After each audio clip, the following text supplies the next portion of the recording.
Hello guys, in this tutorial you will learn how you can customize your shortcuts here on Canary Mail, for example, to use them for crafting and sending emails and messages. So let us guide you through it. So to access the shortcut feature, guys, you need to access your account settings here on Canary Mail. You will find these under preferences on the left panel, and here simply navigate to shortcuts to the left under the general section. If you don't see it, expand the general tab and click into shortcuts, and here you can customize these shortcuts and assign keys on your keyboard, like for example saving a draft, Control S, or I don't know, Command S if you're using a Mac.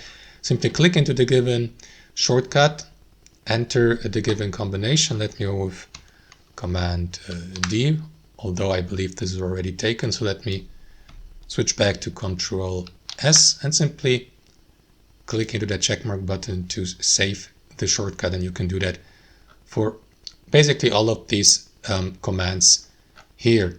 And that's it, guys. Thanks for watching, and I'll see you next time.